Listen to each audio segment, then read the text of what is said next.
अपने को चैन या आराम में रखना, अपने हाथ में या दूसरों के? बोलो, सोच के बोलो। बच्चा आपकी बात नहीं मानता। माताएं बेचैन होती हैं या चैन में रह पाती हैं? मुश्किल काम है ना। बच्चे एंजॉय करते हैं, माताएं दुखी रहती हैं। खेल बिगड़ता जा रहा है दिनों दिन। कहाँ पहुंच गए हम चलते चलते? कलयुग में नहीं। कहाँ पहुंच गए हम चलते चलते? बोला तो ठीक आपने, पर थोड़ा आगे का बोलो। जहां से ये चक्र चला था बस वहीं पहुंच रहे हैं। बिल्कुल समीप आ गया है। इसलिए खेल बिगड़ता जाता है, बिगड़ के सुधरेगा। अगर दूसरों को सुधारने में खुद ज्यादा परेशान हो गए तो न खुद सुधर सकेंगे न दूसरों को सुधार सकेंगे। एक बाबा का महावाक्य जो मैं हमेशा सुनाता हूं और जो बहुत राज भरा है, अगर कोई उसको ख्यालों में ले आए तो बहुत अच्छा हो जाएगा। मैं तो 500 बार तो सुना चुका हूं, लेकिन सभी के ख्यालों में वो बात उतरती नहीं है बाबा की। आप कोशिश करें उतर जाए। स्वस्थिति श्रेष्ठ होगी तो परिस्थितियां बदल जाएंगी। ये मैं नहीं कहता, ये भगवान ने कहा है। परिस्थितियों को बदलने की कोशिश करेंगे, खुद भी बिगड़ती जाएगी स्थिति, परिस्थितियां और बिगड़ती जाएंगी। अपनी स्थिति को अच्छा बनाएंगे, परिस्थिति आप ही ठीक हो जाएंगी। मेरे पास तो अनुभव आते हैं लोगों के।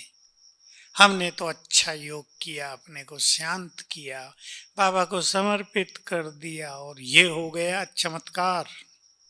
चमत्कारिक अनुभव भाइयों के और माताओं के आते रहते हैं।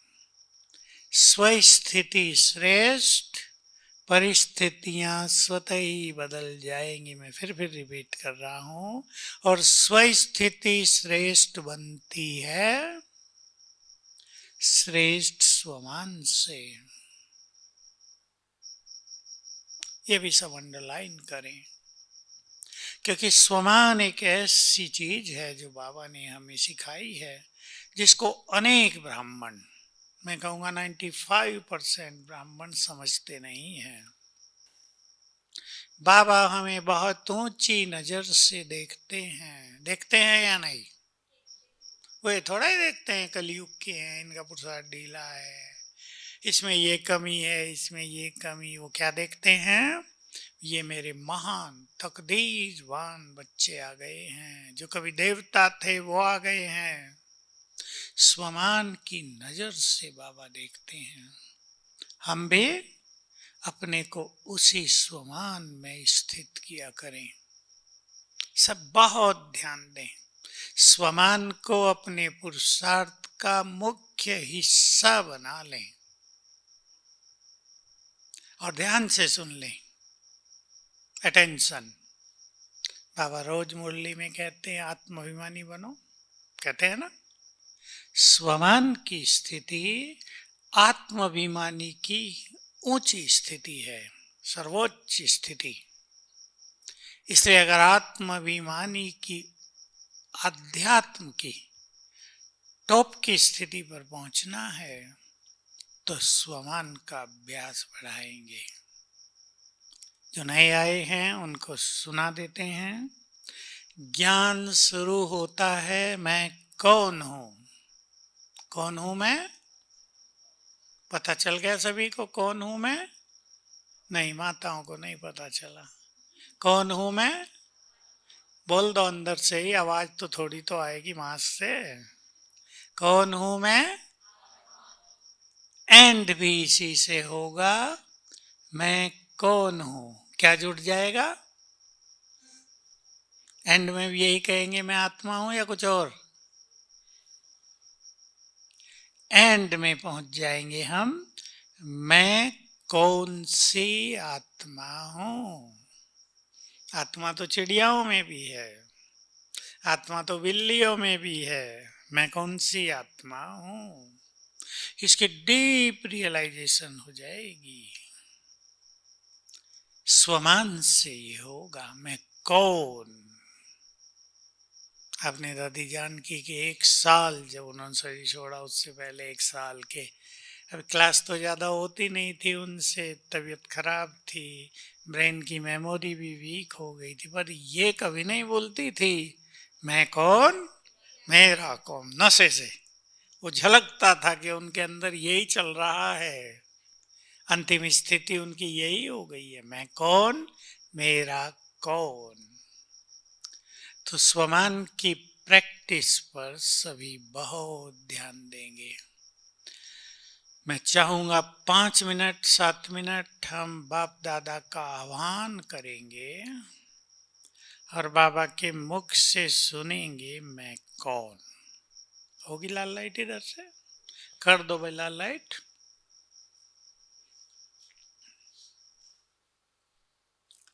बाप दादा का आह्वान करें। बुद्धि ले चले परम धाम,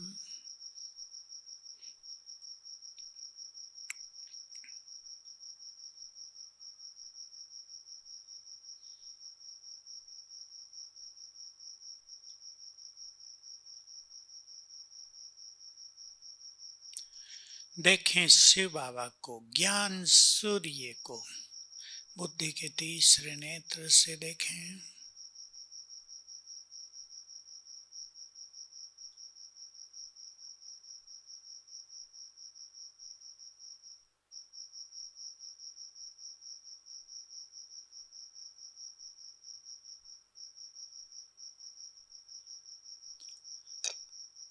आह्वान करेंगे, प्यार से निमंत्रण दें। हे मेरे मन के मीत, मेरे खुदा दोस्त, मेरे परम सदगुरु, अपना धाम छोड़कर नीचे हमारे पास आ जाओ।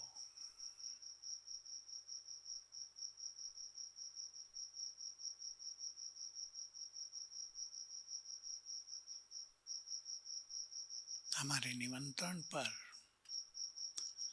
निराकार शिव बाबा ब्रह्मा तन पर सवार होकर आ गए हमारे सामने। सभी अपने अपने सामने देखें बाप दादा को।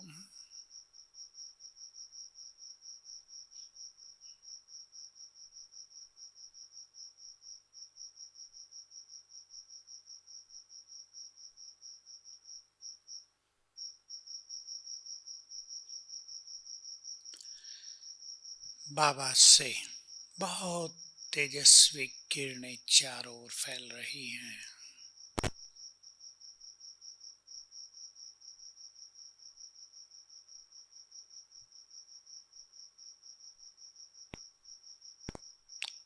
दृष्टि दे रहे हैं।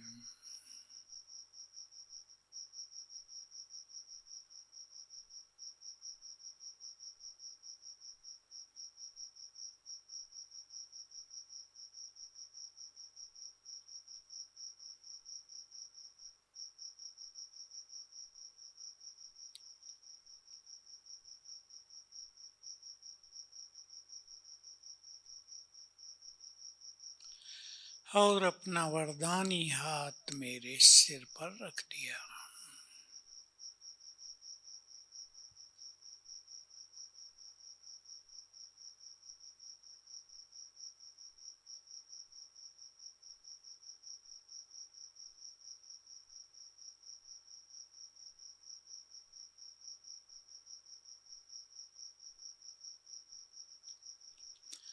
अब स्मृति दिला रहे हैं।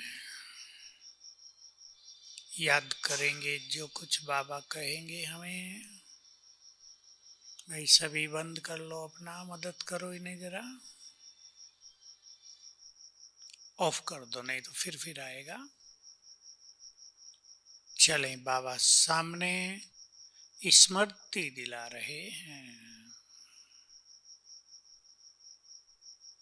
बच्चे, तुम साधारण नहीं हो।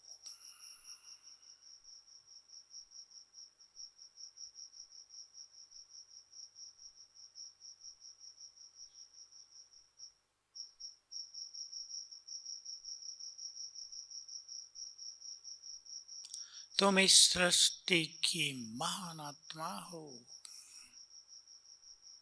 स्वीकार करते चलेंगे। मैंने तुम्हें अपनी सारी शक्तियां दे दी हैं।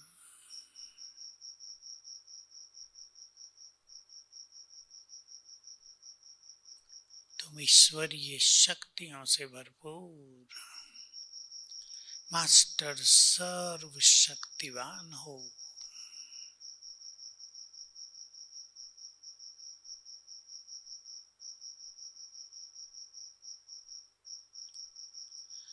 तुम कल्प कल्प के विजयी रत्न हो।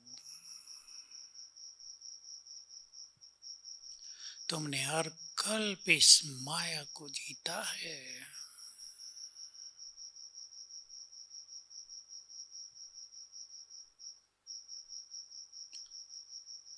तुम वही हो जिनकी मंदिरों में पूजा हो रही है।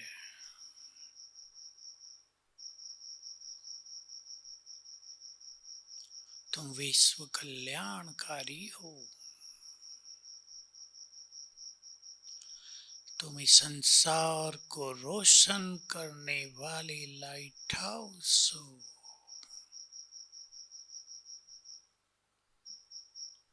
तुम पवित्रता की देवी हो। पवित्रता के फरिश्ते हो।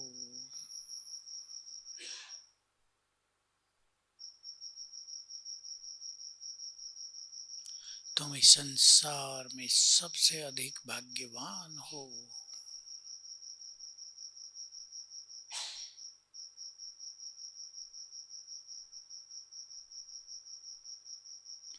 तुम इस सृष्टि के हीरो एक्टर हो। संसार की निगाहें तुम पर हैं।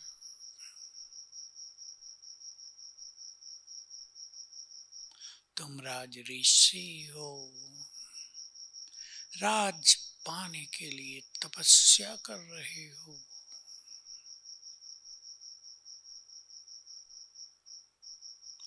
तुम इस धरा के चमकते सितारे जहान के नूर हो।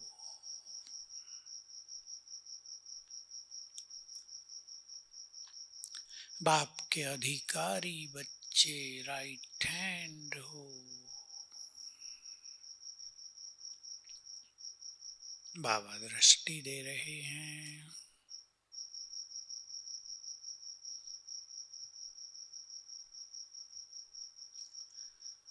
और वापिस गए अपने धाम।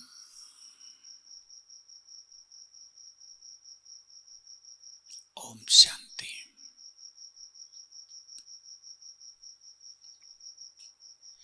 ये अभ्यास यदि आप रोज एक बार कर लें बहुत अच्छा होगा।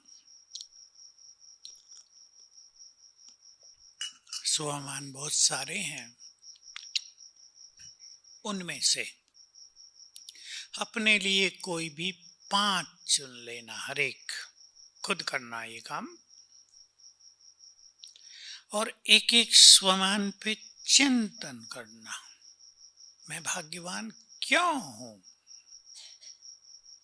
ऐसे सोचने से कुछ ज्यादा नशा नहीं होगा। मैं भाग्यवान हूं, इस जन्म में भगवान की प्राप्ति हुई, सत्य ज्ञान मिला है। सत्य ज्ञान मिलना कोई छोटी चीज नहीं है। युगों से हम सब शास्त्रों में, वेदों में, गीता उपनिषद में सत्य को ढूंढते रहे थे, नहीं मिला था। 2 लोग आए मेरे पास अभी 1 हफ्ता पहले। उन्होंने यहीं आकर कोर्स किया, यंग थे, टीचर थे। 3 दिन में कोर्स किया, मेरे से मिलाया, पहले मिलाया था आते, फिर मिलाया। मैंने पूछा ज्ञान लिया? कहाँ लिया, कैसा लगा? देखिए दोनों अच्छे पढ़े लिखे थे, टीचर थे। उनका उत्तर था, कहा हम तो सत्य के लिए इधर उधर बहुत किताबें पढ़ते थे, ग्रंथ, पर ऐसा लगा सत्य की खोज पूरी हो गई।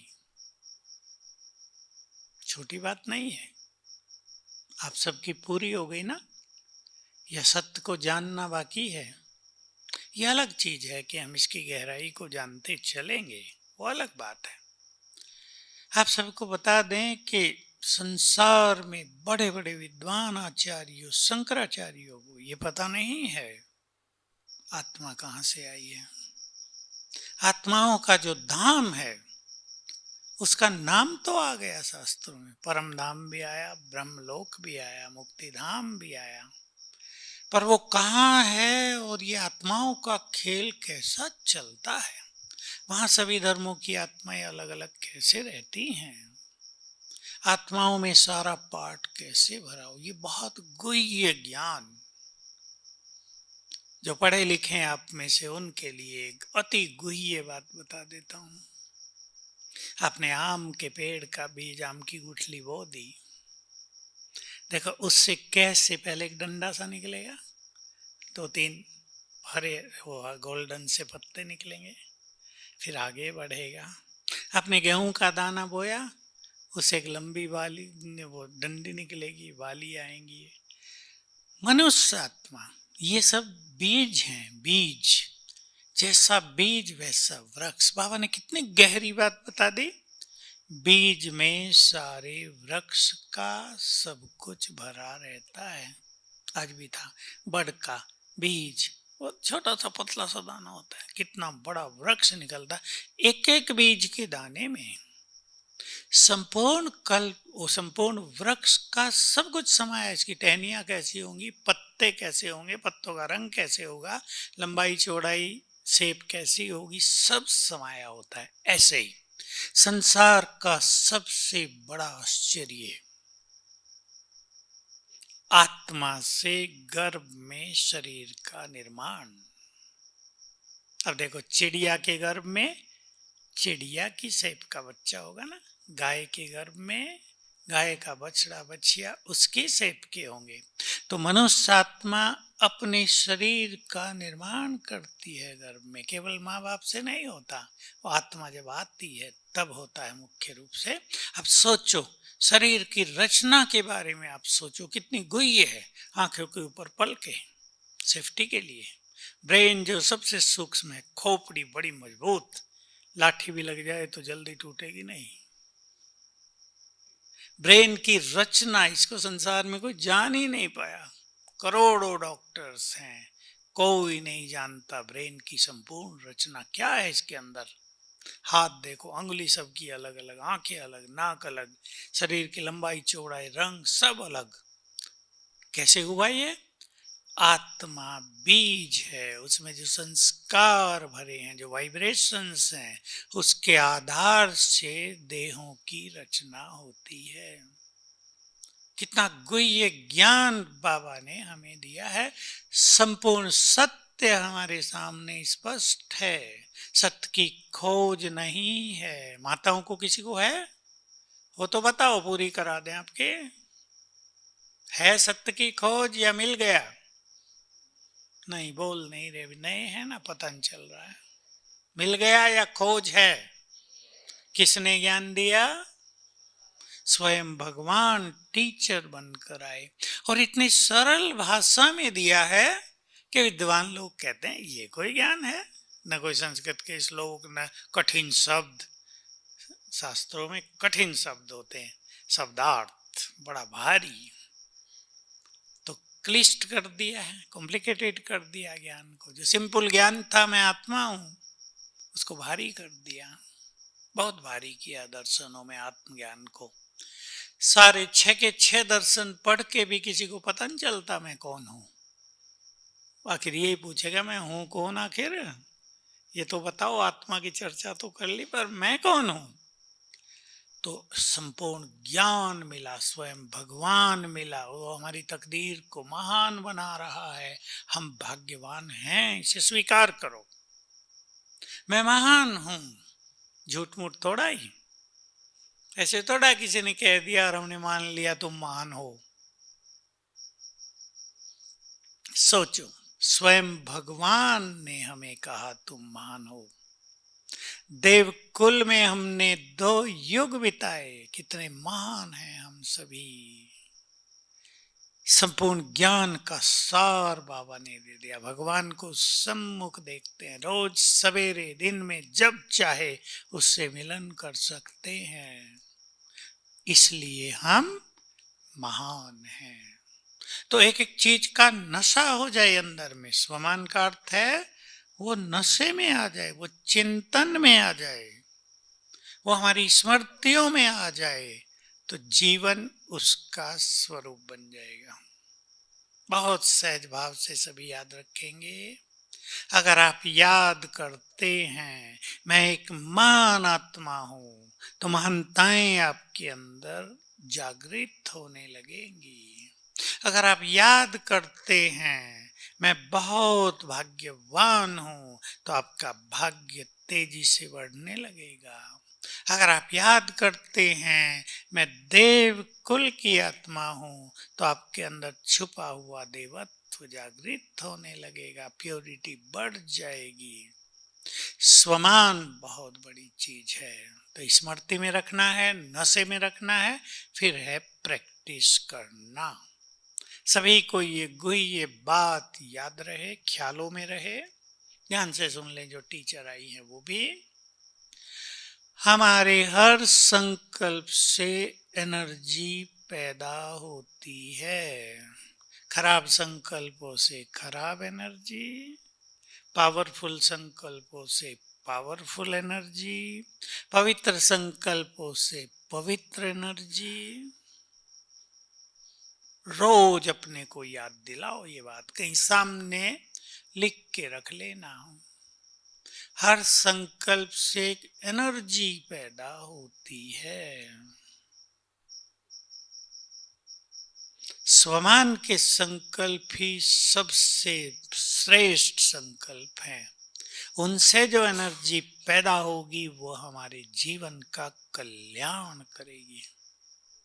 देखो, मेडिकल वाले मानते हैं, आपको एक जनरल नॉलेज की बात बता दूं, हमारे शरीर में 5 चीजें निरंतर बह रही हैं। खून जो अन्न से बनता है, पानी 70% से ज्यादा है, बिजली बह रही है शरीर में, हवा भी बह रही है, वायु गैसेज, और एनर्जी। तो मैं कहीं से पूछता था ये एनर्जी क्या है? इलेक्ट्रिसिटी को एनर्जी कह रहे हो, खून को एनर्जी कह रहे हो? नो, एनर्जी कुछ अलग है, जो मनुष्य के संकल्पों से पैदा होती है। इसलिए हमारे संकल्पों का बड़ा महत्व है। आपने सुना होगा, हम सबको सिखाते हैं, सवेरे उठ के सुंदर संकल्प करो। मैं बहुत भाग्यवान हूं, भगवान मेरे साथ है, मेरे साथ सब कुछ बहुत अच्छा होगा। 3, 4, 5 बार कर जाओ, देखो जीवन आपका, एक ही संकल्प आपके जीवन को बदल देगा।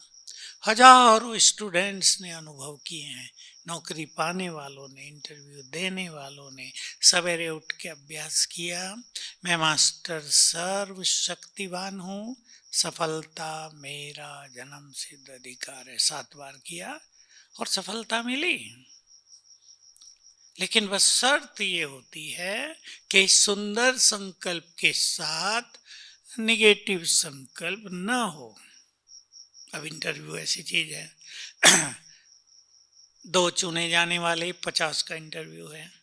कई लोग पहले से ही सोचने लगते हैं मेरा नंबर कहाँ आएगा, सिफारिश का जमाना, पैसे का जमाना है, लेन देन का चलता है। लेकिन अगर एक ही संकल्प हो, मेरा सिलेक्शन होगा ही, तो पैसा वैसा पीछे रह जाएगा, लोग योग्य व्यक्तियों को चुनेंगे। क्योंकि जो प्राइवेट कंपनियां या और कुछ हैं, उन्हें तो योग्य लोग चाहिए। वो पैसा लेके किसी थर्ड क्लास व्यक्ति को ऑफिसर बना दे, सारा खेल ही बिगाड़ दे। वो नहीं करते हैं। गवर्नमेंट की जॉब्स में चलता है। तो सुंदर संकल्प सवेरे सवेरे करेंगे। स्वमान के संकल्प, हर संकल्प से एनर्जी पैदा होती है। याद रहेगा, लिख लेना कहीं, रोज पढ़ना। इसलिए मैं भी इसको बार बार याद करता हूं, याद दिलाता हूं। दूसरी चीज, आगे बढ़ने के लिए, तेज पुरुषार्थ के लिए दो चीजें बहुत इंपॉर्टेंट हैं। अमृत वेले सुंदर अनुभव। अमृत वेला अच्छा अनुभव, उठना ही नहीं केवल, और मुरली। जो भी भाई बहने इन सब पर, इन दो बातों पर बहुत ध्यान देते हैं, वो कभी गिरावट की ओर नहीं जाते।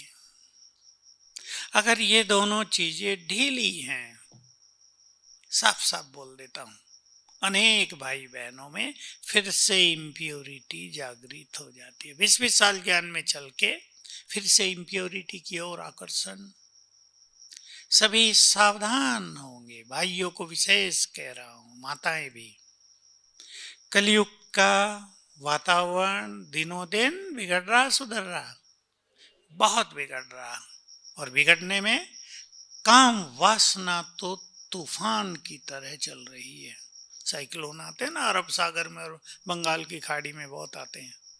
उनसे भी बड़ा साइक्लोन काम वासना का चल रहा है कलयुग के अंत में।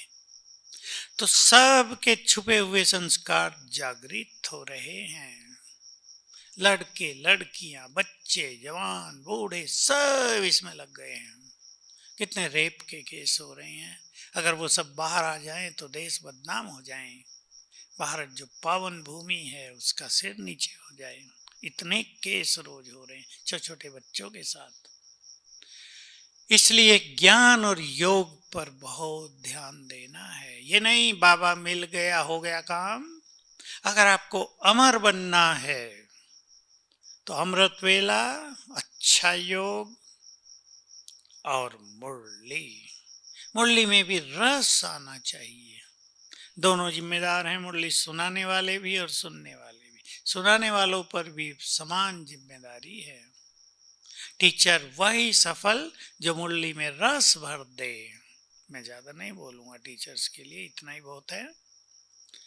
हमने तो दादी प्रकाश मणि की द्वारा मुरली सुनी लंबा काल। मुरली मिस करने को मन नहीं करता था। हमारी होती थी मिस, क्योंकि हम किचन में थे, लेकिन इच्छा नहीं होती थी। आधा घंटा भाग के पहुंच जाएं, रस आ जाता था, वाइब्रेशंस होते थे। ऐसा लगता था मुरली सुन के आए माना अमृत पी के आ गए हैं। सुखद फीलिंग, चिंतन शक्ति बढ़ती है उससे। ध्यान देंगे सभी, अटेंशन दें जो मैं कह रहा हूं। ये जो ज्ञान है ये केवल सुनने सुनाने का नहीं, इससे हमारी बुद्धि का विवेक दिव्य होता है। बुद्धि की आंतरिक चीज है विवेक। बुद्धि क्या है अगर इसको डिफाइन किया जाए, बुद्धि क्या है इसको समझा जाए, तो बुद्धि है विवेक शक्ति, बुद्धि है धारणा शक्ति, बुद्धि है तीसरा नेत्र। निर्णय शक्ति तो उसका एक काम है। हमारे यहाँ बहुत लोग केवल बुद्धि क्या है, निर्णय शक्ति, ये कह के छोड़ देते हैं। ये काफी नहीं है। विवेक शक्ति, विजडम, थोड़ा अच्छी तरह समझ लें। आपके बच्चे स्कूलों में पढ़ रहे हैं, आजकल तो वो भी गड़बड़ा गया है।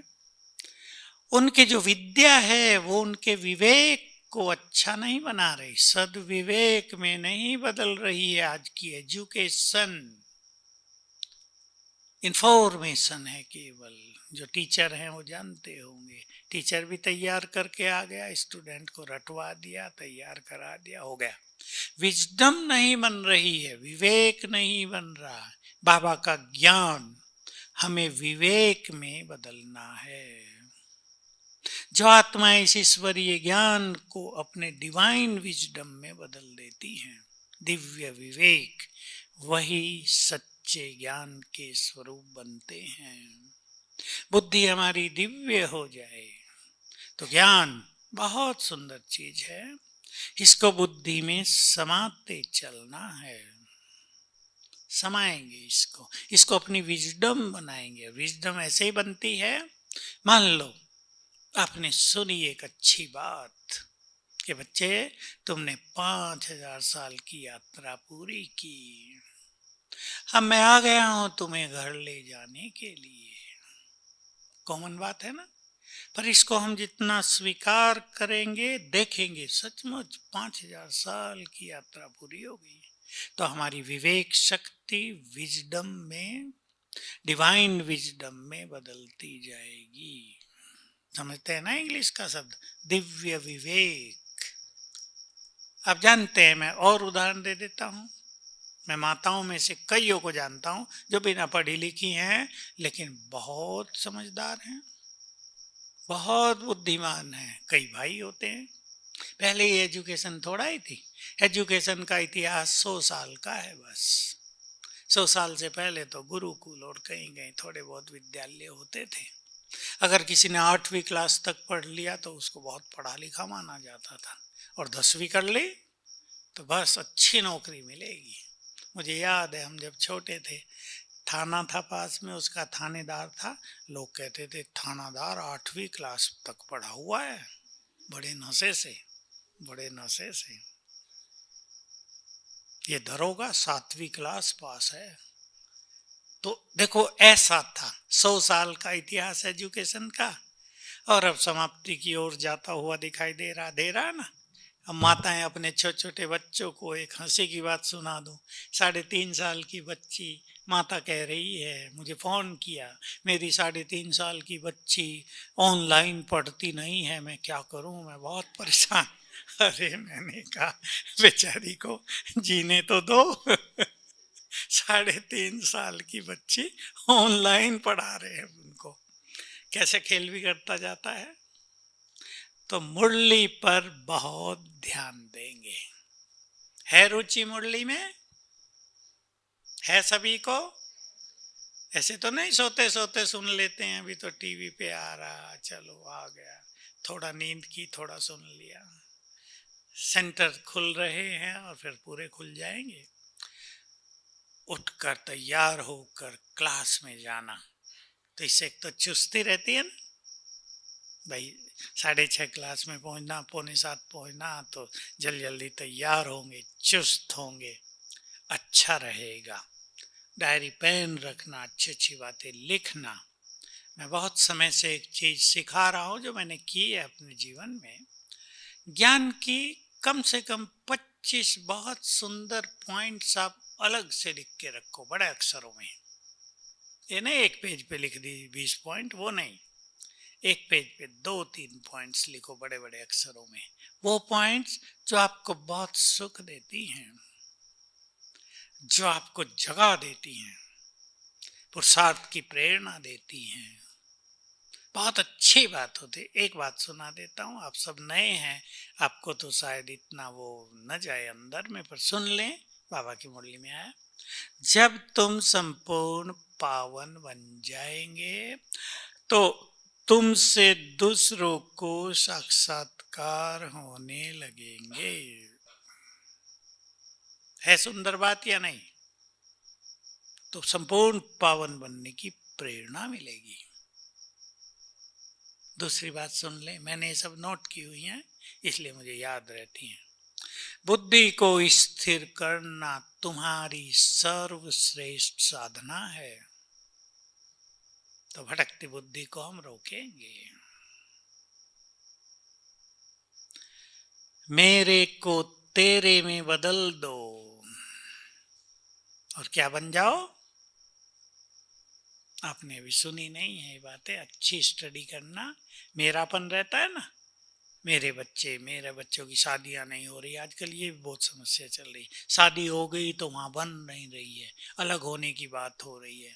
50 लाख खर्च किया था शादी में तो सब चला गया, अब डिवोर्स हो रहा है, ये हो रहा है, वो आजकल झंझट ही झंझट है। एक माता ने फोन किया, कल की बात है, 3 बच्चे हैं, बड़ी आयु हो गई, किसी की शादी नहीं हो रही। भाई जी योग का प्रयोग बताओ। अब मैंने कहा भाई योग के प्रयोग तो पावन होने के लिए हैं, फिर भी माताएं बड़ी भावना से पूछती है, उन्हें तो होता है ना भाई बच्चे सेट हो जाए तो ठीक हो जाए। फिर भी मैंने उन्हें कहा ऐसा कर लो, हो जाता है सब काम, ये लौकिक कार्य भी तो करने ही होते हैं ना। पापा ने कहा यदि तुम साक्षीपन की सीट पर बैठोगे, अपनी पॉइंट सुना रहा हूं जो मैंने नोट की है जीवन में, यदि तुम साक्षीपन की सीट पर बैठोगे तो समस्याएं इस सीट के नीचे दबकर नष्ट हो जाएंगी। नयों के लिए जरा ये बड़ी चीज है, अभी साक्षी होना सीखना है।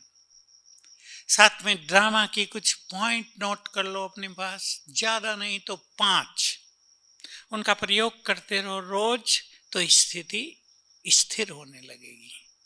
समय लगता है, ऐसे कोई ना सोचे कि 1 साल में ही सब कुछ हो जाता है। आप 1 साल अच्छा पुरुषार्थ करेंगे तो स्थिति में स्थिरता आएगी। समय लगता है, जैसे ड्रामा एक्यूरेट चल रहा है, ड्रामा में हर आत्मा का अपना पार्ट है, यहाँ किसी पर दोष नहीं रखा जा सकता। बहुत गहरी बात है। जो हो रहा है वही सत्य है,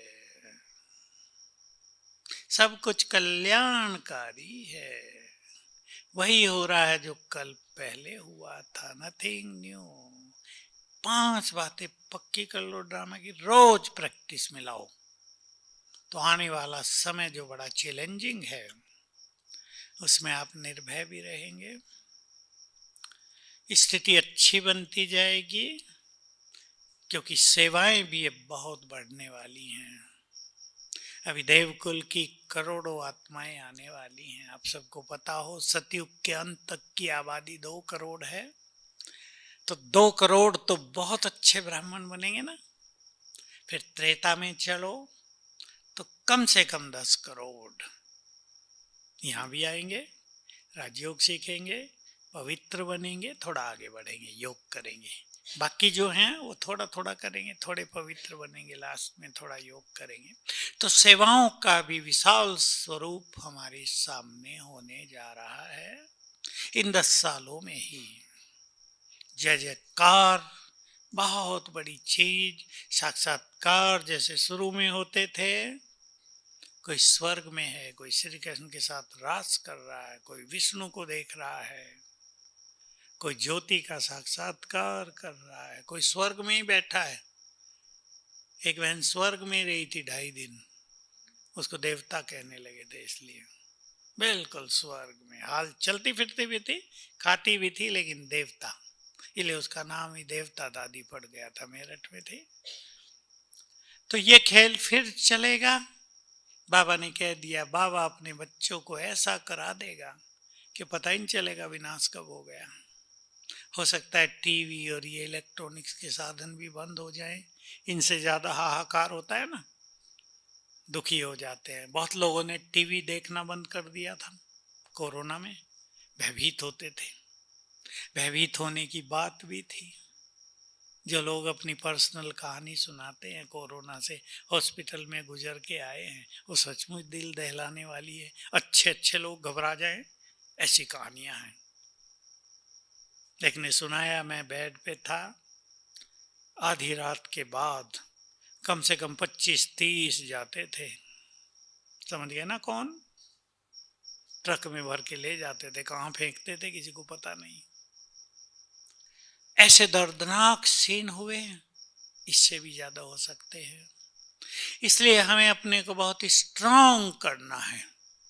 सभी अपनी स्थिति को निर्भय, आज भी था मुरली में, और बहुत पावरफुल बनाने का संकल्प कर ले, ताकि जीवन में आने वाली कोई भी आपदा विपदा हम सहज पार कर सकें। क्योंकि जो होने जा रहा है वो तो होगा ही। या रोकेगा बाबा? बाबा कहते ना, बाबा ये क्यों करा रहे हो, रोक दो इसे, ऐसा भी कहेंगे। और बाबा के शब्द तो भगवान है, ऊपर से कराने वाला है। कह देता है ये महाभारत युद्ध बड़ी कल्याणकारी लड़ाई है। उसको तो कल्याण दिखता है ना, क्यों दिखता है? हमें भी दिखेगा वही। बहुत दुख बढ़ गया है संसार में, अब बच्चों का दुख दूर करना बाबा की एक मुरली में आ रहा है। जब तक ये पापी और आसुरी संप्रदाय के लोग विनाश न हो, तब तक स्वर्ग कैसे आएगा इस धरा पर? इनको तो जाना ही है। तो वो प्रभु प्लान भी है, ड्रामा का प्लान भी है। इसलिए हमें हल्के होना है, साक्षी बहुत रहना है। तो स्थिति को अच्छी बनाने के लिए अपने अंदर 2 4 5 धारणाएं भी लेकर चलेंगे, नोट कर सकते हैं आप। इस रूहानी मार्ग पर आगे वही बढ़ते हैं जो मैंपन का त्याग करते चलते हैं। मैंपन बहुत बड़ी बाधा है, इस मार्ग में दीवार है, छोड़ते चले उसको। और ये सूक्ष्म ज्ञान है कि हम अपने मैंपन को समझ लें। बहुत सूक्ष्मता है, गहरी जड़ें जमा चुका है मैं हर मनुष्य के अंदर।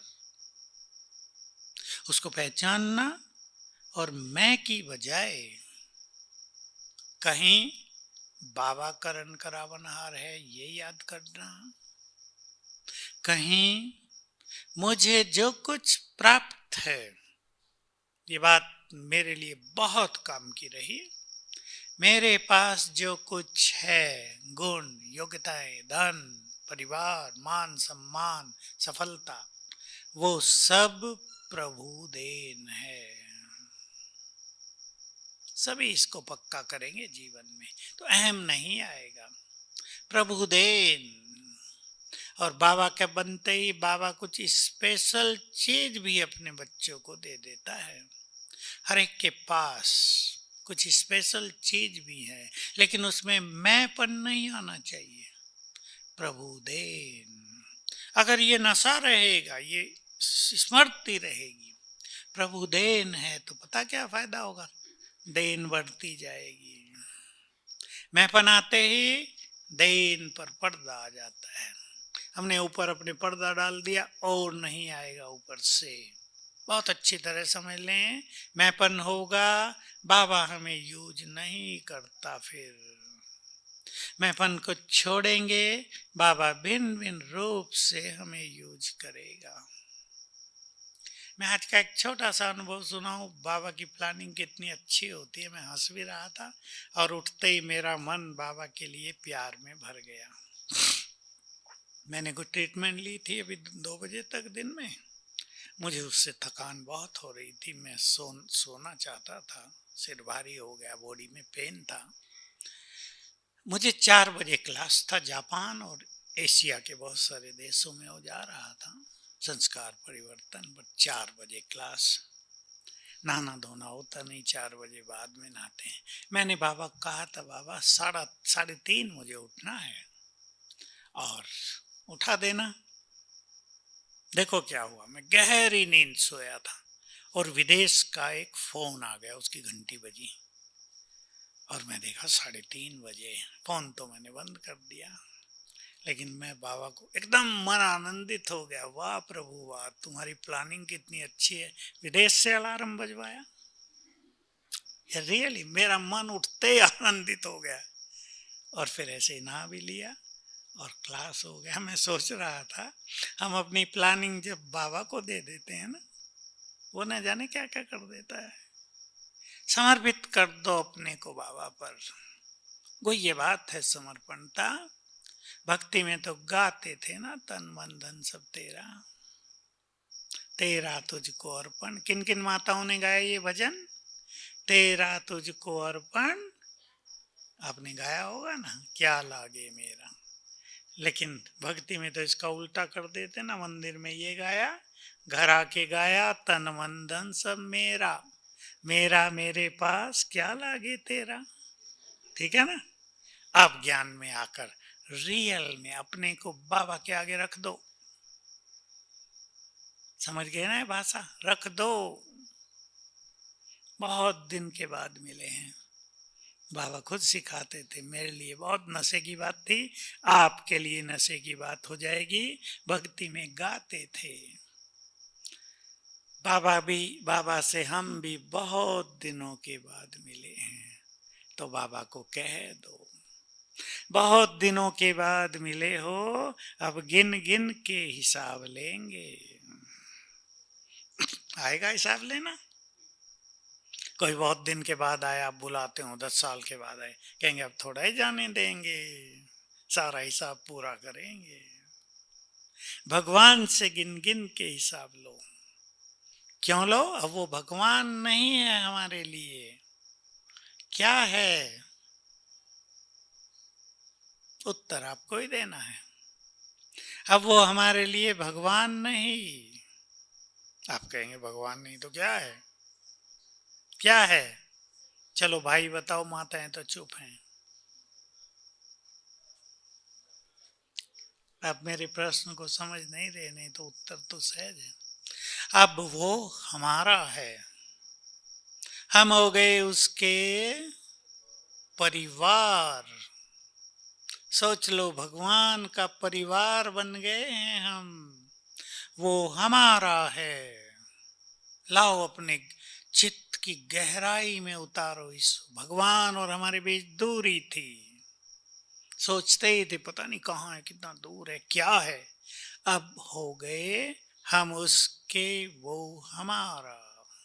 ये लास्ट बात ध्यान से सुन लेंगे। समर्पण भाव बढ़ाना है, हम उसके, वो हमारा। इस पे वर्क करना है आप सबको। आगे सुन लो, ध्यान से सुनेंगे, मैं ध्यान दिला रहा हूं आपका। जब वो हमारा है तो उसका सब कुछ। माताएं तो चुप हैं, गंभीर हो गई। जब वो हमारा है तो उसका सब कुछ अधिकार हो गया ना। इस चिंतन को बढ़ाना है आपको। आप नए हैं, आपको ये आएगा नहीं अभी, क्योंकि ये बड़ी लंबी यात्रा है इसकी। वो मेरा है, मेरे ऊपर क्या होता है? अधिकार। अगर आप इसको आगे बढ़ाएंगे, तो मेरा है, उस पर मेरा अधिकार है, उसको अधिकार से कुछ कहेंगे ना तो बंध जाएगा करने के लिए। भक्तों की तरह नहीं कहेंगे, बाबा मेरे को ये बीमारी है, ठीक कर दो। तो बाबा क्या कहेगा? मैं तुम्हारी बीमारी ठीक करने थोड़ा आया हूं। ये डॉक्टर क्या करेंगे अगर मैं ठीक कर दूं तो? अधिकार से कहो, सुप्रीम सर्जन तुम हमारे बाप, और तुम्हारे होते हम बीमार, करो ठीक। फिर देखना चमत्कार। भक्तों की तरह नहीं। अब भक्त नहीं है कोई भी आप में से, या है भक्त? कोई भक्त बैठे हो तो हाथ उठाओ। अब हैं हम उनके, बच्चे भी नहीं कह रहा हूं मैं, हम उनके, वो हमारा। तो उस पर अधिकार है। किस पर अधिकार है? भगवान पर अधिकार। सोचो इस बात को, तो कोई सोच भी नहीं सकता संसार में, चाहे वो बड़े विद्वान हो या तपस्वी हो, सबकी बुद्धि से परे है। भगवान पर अधिकार, इस अधिकार को बढ़ाना है सबको, और तेज पुरुषार्थ करना। ध्यान देना, समर्पण भाव। अगर हमने कर दिया सब कुछ तेरा, तो ऊपर से आवाज आने लगेगी, मेरा सब कुछ तेरा। मेरा किसका? शिव बाबा का। वो आवाज देगा, बच्चे मेरा सब कुछ तेरा। और ये जीवन सुखमय हो जाएगा। इस यात्रा को सरल बना देना सभी, खुशियों से और ईश्वरीय नशे से भरपूर करके चलना रोज सवेरे। तो आपकी जीवन यात्रा ऐसी हो जाएगी कि जीने को मन करेगा। आनंद भरी यात्रा। ओम शांति।